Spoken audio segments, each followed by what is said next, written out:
Hello guys, welcome to the Bigg Boss reality show season 7. ఇప్పటికే మాయాస్త్ర task 3వ దశకి చేరుకోవడం జరిగింది.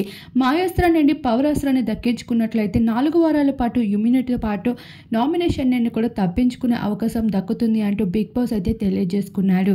ఆవు శబ్దం వినిపించిన మహాబలి సభ్యస్తులు అదే టీంలో ఉన్న మరొకరికి వాళ్ళ వస్తువులని పంచి పెట్టాల్సి ఉంటుంది అంటూ చెప్పుకుంటూ వస్తారు. ఎవరికి ఏ వస్తువు ఇద్దామా అని గౌతమ్, దామిని, రతిక, తేజ వీరందరూ డిస్కస్ చేసుకుంటూ ఉంటారు. నామినేషన్ లో ప్రియాంక కాకుండా ఏ ఒక్కరు సేవ్ అయినప్పటికీ మనలో ఎవరైనా సరే డేంజర్ లో పడాల్సిందే అంటూ తేజ చెప్తూ ఉంటాడు. అమర్దీప్ మాయస్త్రానికి పంచిపెట్టగా శుభశ్రీ కూడా అదే విధంగా పంచిపెడుతూ మౌనిక దగ్గర ఉన్నది ప్రిన్స్ కి ఇవ్వాలనుకుంటున్నాను అంటూ చెప్తుంది. అంతలో అమర్దీప్ అయితే ఇలా అంటాడు, వీళ్ళకి వాళ్ళకి ఇవ్వడం కాదు, మా టీంలో ఎవరు ఉంటే మా టీం గెలుస్తుంది అన్నది ఇక్కడ చూసి ఆలోచించి చేయండి అంటూ అమర్దీప్ చెప్తాడు.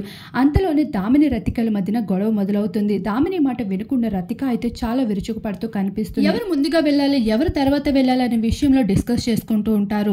రతిక నేను 6వ పొజిషన్ లో వెళ్తాను అంటుంది.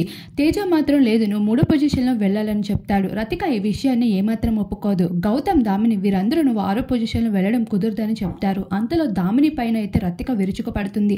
నువ్వెవరు చెప్పడానికి, నేను సైలెంట్ గా ఉన్నాను కదా అని నోరు పారేసుకుంటే నేను ఊరుకోను అంటూ తన కోపాన్ని అయితే విరుచుకుపడుతూ చూపిస్తుంది.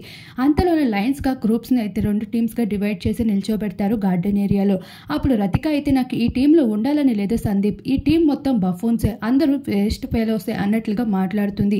ఆ విషయంపై సందీప్ అయితే ఇప్పుడు మార్చడం అవ్వదు, నువ్వు ఇప్పుడు బఫూన్స్ అంటున్నావు, నీకు నచ్చినట్లు మాట్లాడుతున్నావు అంటూ సందీప్ రతికల మధ్యన గొడవ చెలరేగుతుంది. ఇదంతా చూస్తున్న అమర్దీప్ కి చాలా కోపం వస్తుంది. ఒక డెసిజన్ తీసుకోవడం రాదు, ఒక గేమ్ లో ఆడడం రాదు, ఇలా మాట్లాడుతున్నారు చేస్తున్నారు, ఆఖరికి మేము ఆడిన గేమ్ అంతా కష్టం కూడా వృధా అయిపోతుంది, గేమ్ క్యాన్సిల్ అయిపోతుంది అంటూ ఆఖరికి అమర్ కూడా ఫుల్ గా ఫైర్ అవుతూ కనిపిస్తాడు. మరి ఈ ప్రోమోపై మీకేమనిపిస్తుంది? తప్పకుండా మీ అభిప్రాయాన్ని కామెంట్ చేయండి.